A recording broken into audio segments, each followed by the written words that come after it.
I think of the adults when I go to siblings retreat. There was this one girl that she couldn't even talk about her brother without crying.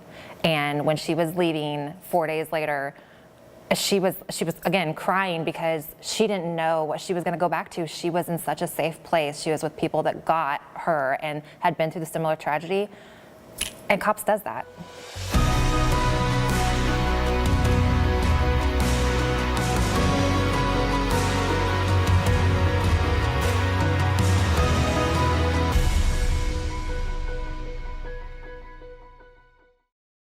About 3 years ago, we launched this series called Behind the Uniforms here at the Whiskey Wall. We have had hundreds of people over the years come, active and retired, emergency responders, members of our service, and they have told stories about their time on the job, stories about being a survivor, and we've also been blessed to have many people come share stories of the work that they do in the community to help out those who serve and protect our communities and our country and their loved ones. And so today I am honored to introduce you all to Sara of Concerns of Police Survivors. So Sara, thanks for coming out first of all, and thank you guys for bringing some swag for the whiskey. I don't know if you knew, but this is all staying here at the Whiskey Wall. I figured. Thank you for having us, and it's our gift to you. Sara, tell everyone who you are and what you do. I am Sara Slone. I'm the Director of PR for the COPS National Office. I work on our magazine. I handle all of our media relations. Basically anything that is put out from the COPS National Office is coming from our department. Sara, it blew my mind when I first connected with you guys a year ago to realize how many people are sort of in the dark about the organization. So let's talk very specifically about what Concerns of Police Survivors is and is not. Sure. COPS is a 501c3 national organization. We've been around since 1984. We started with 110 survivors and we have grown to over 52,000 survivors, unfortunately. I think we're the only nonprofit that does not want to grow because that means that there's more line of duty deaths happening. But we work with the families and the coworkers that are affected by these deaths. So as you can see in the media with all the deaths happening, our membership is continuing to grow in the families that we are helping. You've sort of become the American Red Cross of the line of duty death situation that we're facing in the country. And I'm sure that's a title that you guys probably don't want, but let's talk a little bit about the fact that out of all the donations that come in, you have a huge chunk that goes back to surviving families. 90%. We have very low admin costs. We have a very small staff with amazing people that just knock it out, and our number one priority is the survivors. And so it's easy coming to work because you know what your work is doing no matter what position you have there. You see the ultimate end of helping these people. You see them come in, you take their phone calls, they're a mess, they don't know if they're going to be able to survive this, and then you see them a year later and they become family, and you see that your work really does matter and that we're so needed. And like I said, we're just growing at a rapid pace, but I think we have amazing people that are there and the survivors that support each other. That's the heart of the organization.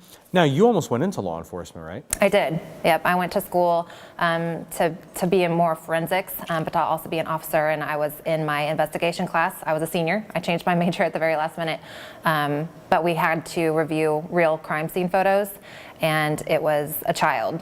And what had happened to that child completely changed me, and I reacted like any human being would do. And my professor had a long talk with me, and he told me, realize that you're going to see this every day. And I realized that my voice was a lot stronger than what I could have done in a uniform. So I changed it to PR with a minor in criminal justice and found COPS, and I'm doing what I was meant to do. Tell me about that feeling that you get seeing somebody go through that transition that you talked about a moment ago, where they come in a mess, not knowing if they're going to be able to make it through the day, much less be able to see a year down the road. And then you guys are working with them through that journey and you see them a year, 2 or 3 later. How does that feel? It feels amazing. One of my favorite parts of National Police Week is the Kids and Teens program. And it's oftentimes the first time that these young children, 6-year-old, they've never left their parents' side since the death of their mother or father, and they are scared, they're clinging to their legs, and we have ways to get them away, and we tell them, you're going to have fun, you're going to do all this. And then to see them 7 hours later crying because they don't want to leave their new best friends, it speaks mountains. And I think of the adults when I go to siblings retreat. There was this one girl that she couldn't even talk about her brother without crying, and when she was leaving 4 days later, she was again crying because she didn't know what she was going to go back to. She was in such a safe place. She was with people that got her and had been through the similar tragedy. And COPS does that. It's got to be difficult handling the PR when you have media outlets that they're covering stories about officers killed in the line of duty, and of course they probably want to hear from survivors right away. How do you balance that with what you guys do best, which is protecting those families? Exactly, and that's the balance. Is we want to bring awareness to COPS as an organization, but we want to protect our families and the coworkers because we know what they're going through.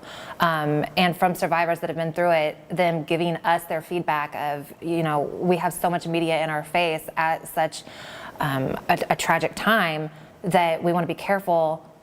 But I think we're trying to, and that's where we utilize the survivors that have been through it before, because our chapters reach out immediately. Like they're there, they're with the agency, they're with the family. We have them get on the media and tell the story. Here's what the family's going through. Here's why you need to be sensitive. And then we arrange the time later if we want to do a story, because especially if it's a very violent death, that's where we need to bring the awareness back. Awesome. Sara, let me ask you something. The logo, when you see this, when people see this, what does this mean to people? That logo, it's twofold. It brings hope and healing, but it also, the folded flag can also just remind them of the sacrifice that their officer made. But our mission for that logo is to show that there's hope and healing after that tragic day, and that's what COPS is here for. We're going to be here for as long as they need us. Whenever I see anybody wearing any of your shirts, your hats, your backpacks, I know that they're part of a bigger family, and what you guys have built in that family has been absolutely incredible to watch it grow and expand. I understand why you guys don't want to continue to grow as an organization. The sad truth and reality of where we are in society is that you're going to continue to do so. I find it to be incredibly reassuring knowing that there are good men and women who are supporting such an incredible group of people and cause. So guys, I highly encourage you to check out the website. Shameless plug, go. www.concernsofpolicesurvivors.org. Copshop.com for products. Copshop.com, and then you can follow us on all social media outlets at National COPS. Guys, go check out the products. Go make a donation to the organization. Even $5 can help out significantly when you know that 90% of your donation is going to support these families. So thanks for supporting them. Thanks for hitting that share button. Thanks for joining. Thank you, Kyle. God bless America.